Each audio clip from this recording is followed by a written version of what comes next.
نحن في مطاعم ليالي السودان صحيفة النخبة مستمرة في تغطية. التقينا مع أحد الدراميين والإعلاميين الجميل. السلام عليكم. والله بس ذكرتني لغاية الثاني من زمان. عليكم السلام ورحمة الله. أنا والله سعيد جدا أخوي عزين إنه أكون في مطاعم ليالي السودان مع زول المبدع الرائع، الزول اللي عنده عقلية محترمة جدا في التجارة، أخونا عمر. وصراحة يعني عدد من الفروع لمطعم ليالي السودان، كمية من السودانيين الموجودين الرواد لهذا المطعم. أنا أتمنى له التوفيق إن شاء الله. إن شاء الله نمشي ونجي نلقى كل مش في السعودية والرياض بس، لكن في كل الدول اللي حوالينا، في كل دول الخليج. عمر يستاهل النجاح لأنه صراحة بيشبهه حقيقة. الله يديك العافية. الأكل عندهم جميل أكيد طبعا ما في كلام. هسه نيجي ضاربين لنا كوارع.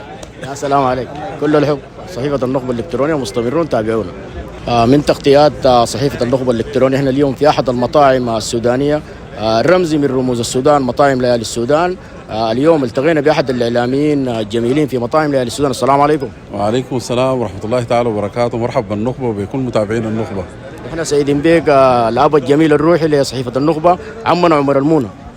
مرحبا بكم وحبابكم ألف. ونحن بنتواجد اليوم في مطعم ليالي السودان، واحد من المعالم السودانية الموجودة بمدينة الرياض. نحن كسودانيين دائما بننتقل بحاجاتنا من الوطن إلى كل المهاجر وإلى كل دول الاغتراب.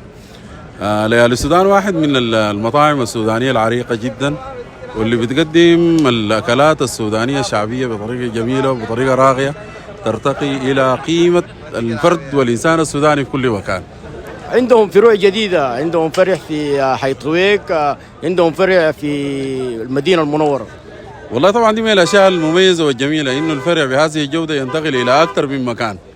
فكونه الآن في فرع في طويق، في فرع في المدينة المنورة، في فرع في مكة المكرمة، ده انتشار وبيأكد إنه في إدارة ناجحة وإدارة مميزة جدا تقود هذا العمل. احنا سعيدين بك. كل السعادة عمنا عمر المونة. شكرا ودزين، وشكرا لكل الأحباب ولكل المتابعين في صحيفة النخبة.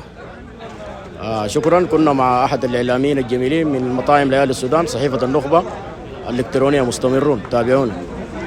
صحيفة النخبة الإلكترونية في تغطيتها التقينا بأحد الإعلاميين والدراميين الجميلين. السلام عليكم. عليك السلام. الله يكرمك. احنا سعيدين بك ان التقيناك اليوم في مطاعم ليالي السودان. الله يكرمك. أنا أسعد بكم والله. صحيفة النخبة. الله يديك العافية. انطباعاتك عن المطعم السوداني والأكلات السودانية في ليالي السودان؟ لا، حاجة جميلة. وأنا زرت مطعم ليالي السودان هنا وفي مكة، عندهم فرع جديد فتحوه في مكة. بالمناسبة يعني حسيت بأنه أنا في السودان، حتى الناس الموجودين معظمهم السودانيين، ودي كان حاجة جميلة شديد. والوجبات بتتقدم، ما داير أقول أحسن من الأكل في البيت، لكن بصراحة بجودة عالية، حتة نظيفة ومحترمة وجميلة. واستمتعت جدا وحسيت بأني زي القاعد في بيتنا، يعني باكل في وجبة عجبتني جدا. وكل ما تاكل وجبة بتكون متمني تشوف الثانية والثالثة. حاجة جميلة والله. احنا مبسوطين اليوم اننا نشوف درامين بحجم الدراما السودانية موجودين في السعودية في مطاعم ليالي السودان. الله يكرمك. نحن أسعد بكم وبكل أهل السودان، ونتمنى السودان يرجع كما كانوا أحسن. وحاجة مؤلمة إن السودان الحاصل فيه يكون حاصل، لكن يعني بنتمنى من ربنا إنه يرجع السودان كما كان، ونرجع كلنا إلى بلدنا ونعمرها ونبنيها يعني من جديد. الله يجزاك خير. هنا سعيدين بك. صحيفة النخبة الإلكترونية يعني ترحب بك، نقول لك تسجل لنا زيارة في مقر الصحيفة. انتم كدرامين دايرين نشوفكم تبدعوا في الرياض ونشوفكم في محافل يعني. إن شاء الله إن شاء الله نزوركم ونجيكم، وسعيدين بكل السودانيين الموجودين في السعودية. بصراحة مثلونا خير تمثيل، والسعودية هي البلد المرحابة المضيافة الطيبة، ونحن جينا وما حسينا بغربة وسط أهلنا السودانيين الموجودين هنا. شكرا جزيلا لصحيفة النخبة ولمطعم السودان. أنا الدرامي الكندي الأمين.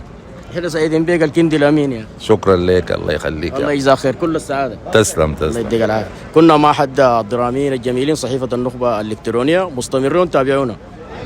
صحيفة النخبة الإلكترونية. احنا اليوم تغطيتنا في مطاعم ليالي السودان، أحد المطاعم السودانية تمثل الجاليات السودانية، رمزي من رموز السودان، مطاعم ليالي السودان. التقينا مع صاحب المطاعم. السلام عليكم.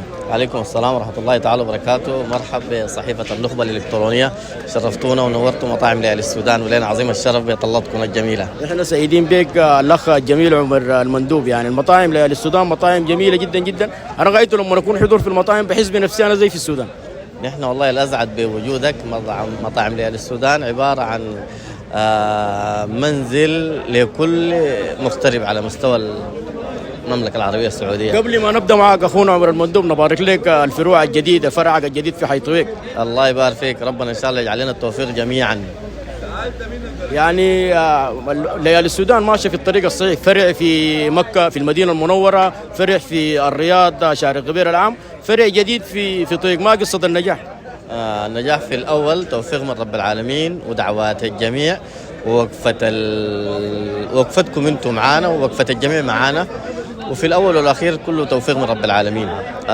المطعم نحن مجتهدين جدا جدا إنه نقدر نوصل كل الأكلات السودانية أو المنتجات السودانية، ما للجاليات السودانية فقط، بل نقدر نعكس ثقافاتنا لجميع باقي الدول، لأنه إحنا ما قادرين نوصل ثقافاتنا لباقي الدول، ونتمنى إنه نحن جميعا نحذو نحو ذلك. احنا سعيدين بكل السعاده نكون اليوم حضور في مطاعم ليالي السودان. نحن الأسعد بوجودكم وبطلتكم معنا. تسلم كثير. نشوف الفروع في جميع انحاء المملكه إن شاء الله بإذن الله، إن شاء الله ربنا يجعل التوفيق ونقدر نغطي بقدر المستطاع أيا كان. الله يجزاه خير عمر المندوب. وجزاك الله خير وشكرا كثير ما قصر. كنا مع صاحب مطاعم ليالي السودان عمر المندوب.